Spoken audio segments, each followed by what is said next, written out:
नमस्कार, आप देख रहे हैं गोल्ड स्पॉट। मैं हूं मनीषा गुप्ता। आज बात करेंगे चांदी की, जो कि ऑल टाइम हाईज पर अब कर रही है कारोबार। 96,000 के स्तर हमने आज यहां पर निकलते हुए देखे हैं। यहां से अब चांदी कहां जा सकती है, इस पर करेंगे चर्चा। साथ ही बात करेंगे कच्चे तेल की, जहां पर ओपेक और एलाइस की मीटिंग से पहले हमने प्राइसेस को यहां पर चढ़ते हुए देखा है। कल अच्छी खासी तेजी थी, 84 के ऊपर अब कच्चे तेल में कारोबार है और ये करीब 4 हफ्ते के हाईज पर अब कच्चा तेल यहां पर कारोबार कर रहा है। साथ ही बात करेंगे हल्दी की, जहां पर उठापटक जारी है, लेकिन तेजी निचले स्तरों पर यहां हर लेवल पे देखने को मिली है। यहां पर किस तरह की मार्केट्स आगे रह सकती हैं, इस पर भी करेंगे चर्चा। हमारे साथ इन सब पर बात करने के लिए हैं Dubai gold and jewellery group के vice chairman Chandu Siroya, Ganganagar commodity के एवीपी अमित खरे और NCDEX turmeric product advisory committee के मेंबर पूनम चंद गुप्ता। लेकिन शुरुआत यहां पर सोने चांदी के साथ कर लेते हैं, क्योंकि अच्छी खासी तेजी यहां पर फिर से लौटती हुई नजर आई है। लेकिन मोर इंपॉर्टेंटली देन दैट, हमने जिस तरह से डीजीएफटी की एक के बाद एक नोटिफिकेशन आते हुए देखा, एक में कहा गया कि जो वेस्टेज नॉर्म्स हैं उनको यहां पर चेंज किया जा रहा है, जो परसेंटेज है उसे खासे तरीके से घटाया गया था। लेकिन फिर कल जिस तरह की रिप्रेजेंटेशन यहां पर जीजेपीसी और बाकी ज्वेलरी कम्युनिटी की तरफ से आई है, डीजीएफटी ने इसे होल्ड पर रख दिया है। चंदी सुरैया जी, नमस्कार, बहुत शुक्रिया हमारे साथ आज सीएनबीसी आवाज़ पर समय निकालने के लिए। आपसे जानना चाहेंगे कैसे देखते हैं आप ये वेस्टेज नॉर्म्स का back and fourth, and actually अगर हम एक ज्वेलरी एक्सपोर्टर को इंडियन मार्केट्स में से देखें तो कितना वेस्टेज एक्चुअली होता है?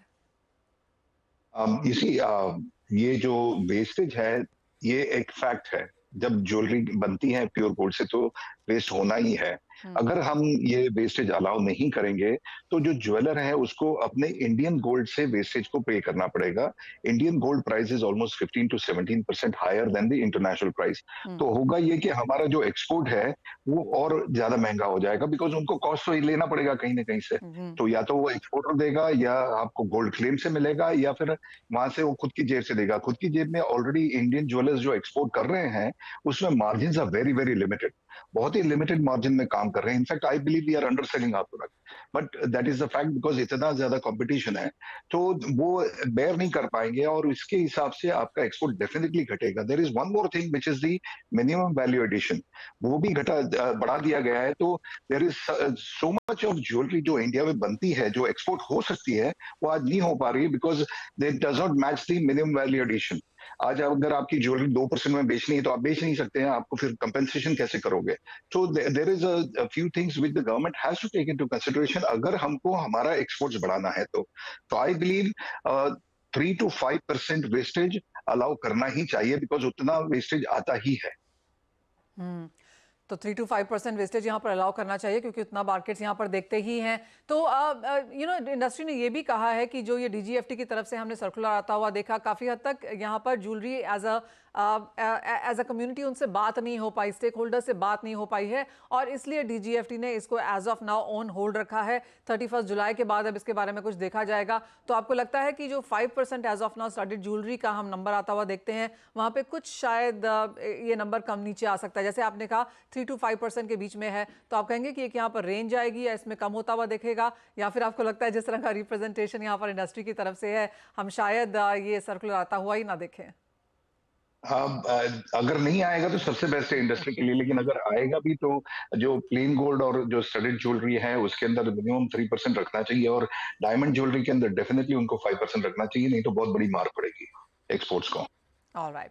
तो ये तो ऑफ कोर्स यहाँ पर नोटिफिकेशन को लेकर है, लेकिन सिरोया जी, क्योंकि आप हमारे साथ हैं और आपसे बात करते करते यहाँ पर चांदी नए हाईज बना रही है, एटलीस्ट इन इंडियन मार्केट्स में यहाँ पर ऑल टाइम हाईज पर कारोबार है। चांदी का जो चार्ट है आपकी स्क्रीन पे लेके आना चाहेंगे, क्योंकि हमने ओवरनाइट यहाँ पर अच्छे खासे गेंस आते हुए देखे हैं। $32.5 पर आउंस पर अब यहाँ पर चांदी अंतर्राष्ट्रीय बाजारों में है, जो कि इसके 11 साल के हाइज के आसपास है। लेकिन जैसे मैंने कहा कि इंडियन प्राइसेस को आपकी स्क्रीन पे लेके आएंगे, जहां पर हमने नए हाइज बनते हुए देखे हैं। तो 96,000 का स्तर हमने यहाँ पर छूता हुआ देखा था। उन लेवल्स के बाद अब कुछ मुनाफा वसूली के साथ यहाँ पर कारोबार, लेकिन उसके बावजूद भी आधे % की तेजी के साथ फिलहाल यहाँ पर ट्रेड है। सुरैया जी, कैसे देखते हैं आप जिस तरह का वापस से तेजी हमने यहाँ पर मेटल्स में आते हुए देखी है? चांदी अब यहाँ पर ऑल टाइम हाइज पर है, क्या सेंस है आपकी इसमें? आई बिलीव कि ये बॉटम नहीं है और ऊपर जाने की शक्यता है, बिकॉज ऑफ दी अनसर्टिनिटीज जो है, दुनिया भर में अनसर्टिनिटीज चल रही है इन दी जियो पोलिटिकल सिचुएशन। जो इलेक्शंस हो रहे हैं अलग अलग कंट्रीज में, जो बयानात आ रहे हैं प्रोमिनेंट लीडर्स के, they are not conducive to the growth of the market. So उसके अंदर एक डर लगा रहता है कि यूएस डॉलर का क्या होगा, and in that case there is bound to be demand for gold and for silver both. जो गोल्ड को नहीं अफोर्ड कर पाते हैं वो सिल्वर में जा रहे हैं, तो a lot of speculative buying is happening and it will continue, I believe. Any targets जो आप यहाँ पर देखते हैं सोने के प्राइसेस में आगे जाता हुआ इस साल के अंत तक in your calculations? Many people talk about $3,000, but I don't think that is easily possible. For that to happen, बहुत सारी चीजें चेंज होनी चाहिए. But yes, I do believe that gold range bound रहेगा बिटवीन 2300, 2200 टू 2500। ऊपर नीचे थोड़ा बहुत हो सकता है, but I believe this is the range. Alright, तो 2200 और 2500 डॉलर प्रति आउंस के बीच में यहाँ पर सोना रह सकता है। जहाँ तक चांदी की बात है, आज हमने ऑल टाइम हाईज यहाँ पर चांदी में बनते हुए देखे हैं और अच्छी खासी तेजी की एक्सपेक्टेशन यहाँ से भी है। सिरोया जी, बहुत शुक्रिया हमारे साथ आज समय निकालने के लिए, ऑफकोर्स उस नोटिफिकेशन और प्राइसेस दोनों पर ही अपनी राय भी देने के लिए। एक बार चार्ट चेक कर लेते हैं यहाँ पर, और उसके लिए हमारे साथ अमित हैं। Amit, silver all time highs पर है, अब यहाँ से क्या सेंस नजर आती है, क्या करने की राय देंगे, और 1 लाख कितना दूर है अब यहाँ से? गुड मॉर्निंग मनीषा जी, बिल्कुल ट्रेंड काफी पॉजिटिव है। आज लाइफ टाइम हाई सिल्वर ने बनाया 96,493 के आसपास। मेरे को लगता है 1 लाख के भाव जल्दी 1 से 1.5 वीक में अपने को देखने को मिल सकते हैं। ट्रेडिंग लेवल की अगर मैं बात करूँ तो मौजूदा भाव 95,800-900 के बीच में है। यहाँ पे ट्रेडर्स को फ्रेश खरीदारी करनी चाहिए। 95,000 रुपए के नीचे का स्टॉप लॉस लगाकर 99,000 से लेकर 1,05,000 के टारगेट शॉर्ट टर्म में सिल्वर। ऑलराइट, तो खरीदारी यहाँ पर की जानी चाहिए। लाख और लाख के ऊपर के टारगेट्स यहाँ पर बहुत जल्द देखने को मिल सकते हैं, तो बाइंग ऑन डिप्स की स्ट्रैटेजी आपको चांदी में लेकर चलनी है। साथ ही साथ अमित, अगर यहाँ पर मेटल्स की बात की जाए तो यहाँ पर फिर से सपोर्ट लौटा है। ओवरनाइट एल्यूमिनियम, कॉपर में यहाँ पर तेजी फिर से बनती हुई नजर आई थी, अब यहाँ से क्या राय है? बिल्कुल तेजी कंटिन्यू है, थोड़ी सा करेक्शन आया था, उसके बाद वापस प्राइसेस अपसाइड के लिए रेडी है। लेवल के हिसाब से अगर देखा जाए तो 907 जून वाले कॉपर का एक फ्रेश एंट्री का लेवल, वहां पे ट्रेडर्स को खरीदारी करनी चाहिए। 915 916 के टारगेट मेरे को लगता है इवनिंग सेशन तक इसमें देखने को मिल जाएंगे। स्टॉप लॉस 903 का रहेगा। जिनकी अगर मैं बात करूं तो इसका एंट्री का पॉइंट 277 रुपए का है। फ्रेश एंट्री यहाँ पे करी जा सकती है। 281 रुपए का टारगेट अभी 1 से 2 दिन का रखें। 275 रुपए के नीचे का स्टॉप लॉस है। वहीं पे एल्यूमिनियम काफी अच्छी स्ट्रेंथ यहाँ पे दिखा रहा है। प्राइस अभी देखा जाए तो 250 के आसपास है। यहाँ पे मेरे को लगता है 256 257 के प्राइस जल्दी इसमें देगी। और ब्रेक में जाएं उससे पहले अमित आपसे जानना चाहेंगे कि क्रूड ऑयल प्राइसेस में अब यहाँ पर क्या करना चाहिए, क्योंकि क्लियरली हेडलाइन तो वहां से बनती हुई नजर आ रही है। अंतर्राष्ट्रीय बाजारों में जिस तरह की तेजी के साथ कारोबार है, अब 4 हफ्ते के हाईज पर और 84 के ऊपर के कारोबार, यहाँ से अब कहाँ जाएंगे प्राइसेस? बिल्कुल, क्रूड ऑयल एक अच्छा बॉटम बनाता हुआ अभी चार्ट पे दिखाई देता है। एक good formation, reversal formation crude oil के चार्ट पे दिखाई दे रही है। अभी नीचे में 6345 का इसने लो बनाया था, 6670 के आसपास भाव है। फ्रेश एंट्री 6620-30 के आसपास ट्रेडर्स को करनी चाहिए। 6800 के टारगेट मेरे को लगता है 1 से 2 दिनों में प्राइसेस में देखने को मिल सकते हैं। थोड़ा सा सपोर्टिव अगर इन्वेंट्री का आता है तो 7000 के भाव भी इसमें देखने को। ओके, यानी कि तेजी यहाँ पर अक्रॉस कमोडिटी मार्केट्स में है, चाहे वो प्रेशियस मेटल्स हैं, बेस मेटल्स हैं या फिर कच्चा तेल है, सभी जगह यहाँ पर तेजी की एक्सपेक्टेशन और खरीदारी की राय भी यहाँ पर निकल के आती हुई। इसी के साथ एक ब्रेक का भी समय है। लौटेंगे तो बात यहाँ पर एग्रीकल्चर कमोडिटीज़ की करेंगे। आपको याद दिला दें कि मानसून आने में अब यहाँ पर 4 दिन ही हैं जो ऑनसेट यहाँ पर IMD ने कहा है, तो कितना इम्पैक्ट इसका एग्री कमोडिटीज़ पर रह सकता है बताएंगे आपको इस ब्रेक के बाद। और मानसून पे आपको बता दें कि अब यहाँ पर 31 मई से 1 जून के बीच में कहा जा रहा है कि मानसून अपनी दस्तक यहाँ पर केरला में दे सकता है और प्रोग्रेस यहाँ पर बेहतर होने की उम्मीद है। ऑलरेडी IMD ने यहाँ पर कहा ही है कि इस बार जो मानसून है वो अबव नॉर्मल है और जून के लिए 92 से 108% की यहाँ पर प्रोबेबिलिटी भी बताई गई है। अमित, क्लियरली मानसून पर सबकी यहाँ पर नजर होगी। अगर आपकी एग्री में कोई टॉप ट्रेडिंग स्ट्रैटेजीज इसके मद्देनजर हो तो कहाँ है?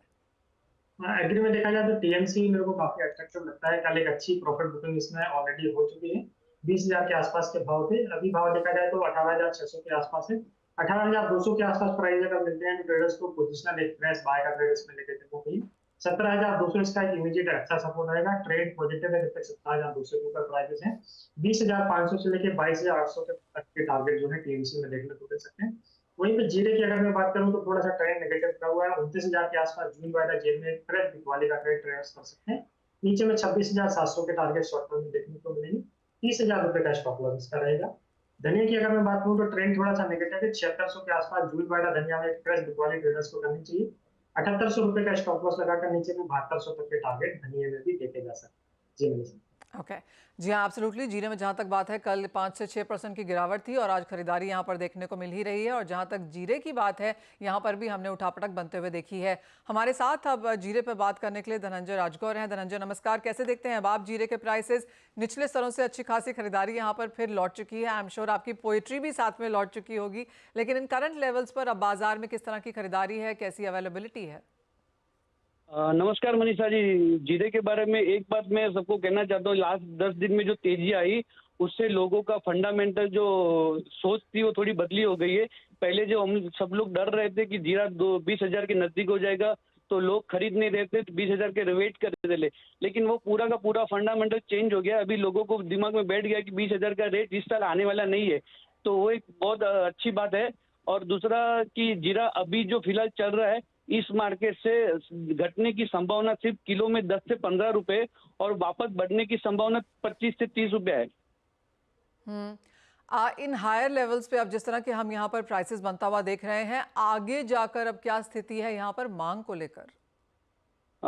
डोमेस्टिक ग्राहकी अच्छी है और लोगों ने अभी तक स्टॉक किया नहीं जीरे के बारे में। हर साल जो जीरा स्टॉक करते लोग वो अभी तक बाकी है, तो मुझे लग रहा है कि जीरा स्टॉक करने वाले 10 से 15 रुपए अगर मार्केट घटता है तो लोग स्टॉक वाले आ जाएंगे, क्योंकि हमने देखा 2019 से लगातार तेजी आ रही है जीरे के अंदर। 19, 20, 21, 22, 23 और 2023 में जीरे ने रिकॉर्ड बनाया। तो जितना जीरा बैलेंस था 2019, 20, 21, 22 वो 2023 में सब जीरा खत्म हो गया है। तो वो सारी पाइपलाइन पूरी करने के लिए जीरा को और 1-2 साल ऐसा जीरा जब स्टॉक बढ़ेगा तो ही जीरा की पाइपलाइन पूरी होगी। तो वो हिसाब से जीरा मंदी ज्यादा नहीं दिख रहा है, 10 से 15 रुपए का ही मंदी दिख रहा है और सामने तेजी 25 से 30 रुपए की तेजी दिख रही है। ऑलराइट, तो 10 से 12 की मंदी और 20 से 25 रुपए की तेजी यहाँ पर अब जीरे में देखने को मिल सकती है, यानी कि जीरा कंसोलिडेट करेगा। यहाँ से बॉटम ऑलमोस्ट बना चुका है और तेजी की एक्सपेक्टेशन आगे जाते हुए। धनंजय जी, एज ऑलवेज बहुत शुक्रिया साथ जुड़ने के लिए और जीरे के ऊपर अपना व्यू पॉइंट देने के लिए। हमारे साथ अब NCDX turmeric product advisory committee के मेंबर पूनम चंद गुप्ता जी हैं। पूनम चंद जी नमस्कार। जीरे में तो तेजी है और हल्दी में इवन है, सब लोग मानते रहे कि फंडामेंटल्स अच्छे खासे हैं, लेकिन एक बहुत बड़ी वॉलेटिलिटी यहाँ पर बनती हुई नजर आ रही है। उठापटक जारी है, कल लोअर सर्किट लगा हुआ था, आज फिर से खरीदारी है।